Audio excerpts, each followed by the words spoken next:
বিসমিল্লাহির রহমানির রহিম। সূরা আল মুজদালাহা। আয়াত সংখ্যা 22টি, সূরা সংখ্যা 58, পারা 28। যে নারী তার স্বামীর বিষয়ে আপনার সাথে বাদানুবাদ করেছে এবং অভিযোগ পেশ করেছে আল্লাহর দরবারে, আল্লাহ তার কথা শুনেছে। আল্লাহ আপনাদের উভয়ের কথাবার্তা শুনে, নিশ্চয় আল্লাহ সবকিছু শুনেন, সবকিছু দেখেন। তোমাদের মধ্যে যারা তাদের স্ত্রীগণকে মাতা বলে ফেলে, তাদের স্ত্রীগণ তাদের মাতা নয়, তাদের মাতা কেবল তারাই যারা তাদেরকে জন্মদান করেছে। তারা তো অসমীচীন ও ভিত্তিহীন কথাবার্তাই বলে। নিশ্চয় আল্লাহ মার্জনাকারী, ক্ষমাশীল।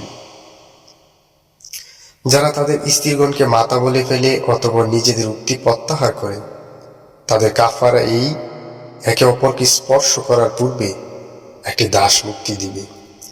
এটা তোমাদের জন্য উপদেশ হবে। আল্লাহ খবর রাখেন তোমরা যা করো। যার এ সামর্থ্য নেই সে একে অপরকে স্পর্শ করার পূর্বে একাধিক্রমে 2 মাস রোজা রাখবে। যে এত অক্ষম হয় সে 7 জন মিসকিনকে আহার করাবে। এটা এর জন্য যে তোমরা আল্লাহ ও তার রাসূলের প্রতি বিশ্বাস স্থাপন করো। এগুলো আল্লাহর নির্ধারিত শাস্তি, আর কাফেরদের জন্য রয়েছে যন্ত্রণাদায়ক আযাব। যারা আল্লাহর তার রাসূলের বিরুদ্ধাচরণ করে তারা অপদস্থ হয়েছে, যেমন অপদস্থ হয়েছে তাদের পূর্ববর্তীরা। আমি স্পষ্ট আয়াতসমূহ নাজিল করেছি, আর কাফেরদের জন্য রয়েছে অপমানজনক শাস্তি। সেদিন স্মরণীয়, যেদিন আল্লাহ তাদের সকলকে পুনরুত্থিত করবেন, অতঃপর তাদের জানিয়ে দিবেন যা তারা করত। আল্লাহ তার হিসাব রেখেছেন, আর তারা তা ভুলে গেছে। আল্লাহর সামনে উপস্থিত আছে সব বস্তুই। আপনি ভেবে দেখেননি যে নবমণ্ডল ও ভূমণ্ডলে যাহা কিছু আছে আল্লাহ তা জানেন? 3 ব্যক্তির এমন কোনো পরামর্শ হয় না যাতে তিনি চতুর্থ না থাকেন, এবং 5 জনেরও নয় যাতে তিনি ষষ্ঠ না থাকেন। তারা ততপেক্ষা কম হোক বা বেশি হোক, তারা যেখানেই থাকুক না কেন তিনি তাদের সাথে আছেন। তারা যা করে তিনি কিয়ামতের দিন তা তাদের জানিয়ে দিবেন। নিশ্চয় আল্লাহ সর্ববিষয়ে সম্যক জ্ঞাত। আপনি কি ভেবে দেখেননি যাদেরকে কানা ঘোষণা করতে নিষেধ করা হয়েছিল, অতঃপর তারা নিষিদ্ধ কাজে পুনরাবৃত্তি করে এবং পাপাচার, সীমালঙ্ঘন এবং রাসূলগণের অবাধ্যতা বিষয়ই কানাঘুষা করে। তারা যখন আপনার কাছে আসে তখন আপনাকে এমন ভাষায় সালাম করে যার দ্বারা আল্লাহ আপনাকে সালাম করেননি। তারা মনে মনে বলে, আমরা যা বলি তোর জন্য আল্লাহ আমাদের শাস্তি দেবেন না কেন? জাহান্নামই তাদের জন্য যথেষ্ট। তারা তাতে প্রবেশ করবে, কতই না নিকৃষ্ট সেই জায়গা। মুমিনগণ, তোমরা যখন কানাকানি পাও তখন পাপাচার, সীমালঙ্ঘন ও রাসূলের অবাধ্যতার বিষয়ে কানাকানি করো না, বরং অনুগ্রহ ও খোদাভীরু ব্যাপারে কানাকানি করো।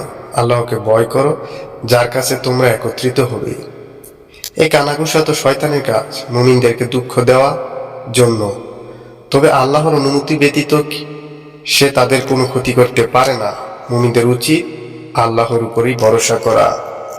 মুমিনগণ, যখন তোমাদেরকে বলা হয় মজলিসের স্থান প্রশস্ত করে দাও, তখন তোমরা স্থান প্রশস্ত করে দিও। আল্লাহ তোমাদের জন্য প্রশস্ত করে দিবেন। যখন বলা হয় উঠে যাও, তখন উঠে যাও।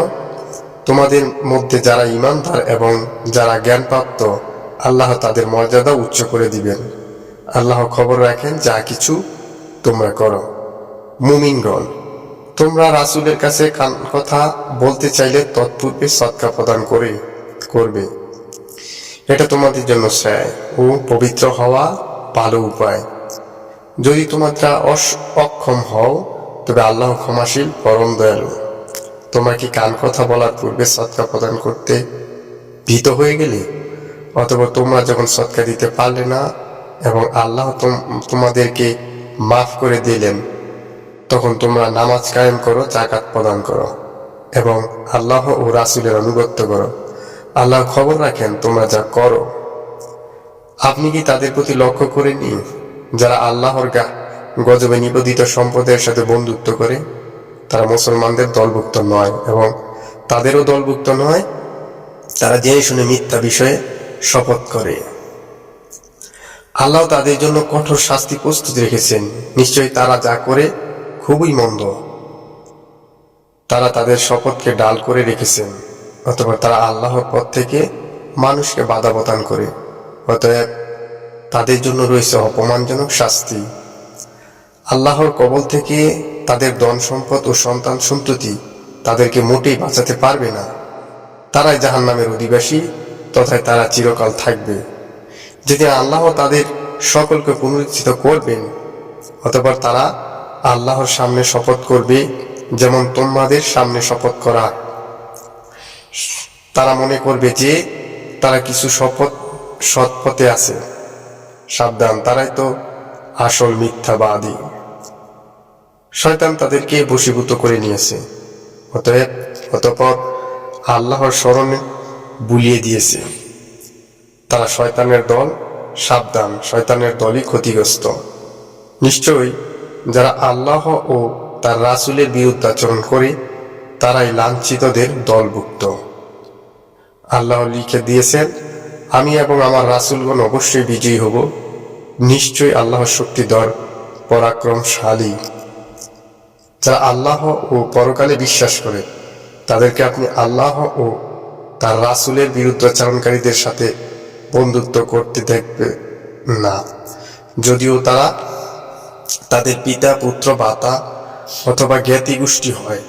তাদের অন্তরে আল্লাহর ঈমান লিখে দিয়েছেন এবং তাদেরকে শক্তিশালী করেছেন এবং অদৃশ্য শক্তির দ্বারা তিনি তাদেরকে জান্নাত দাখিল করবেন, যার তলদেশে নদী প্রবাহিত। তারা তথায় চিরকাল থাকবে। আল্লাহ তাদের প্রতি সন্তুষ্ট এবং তারা আল্লাহর প্রতি সন্তুষ্ট। তারাই আল্লাহর দল। জেনে রাখো, আল্লাহর দলই সফলকাম হবে। সাদাকাল্লাহুল আযীম।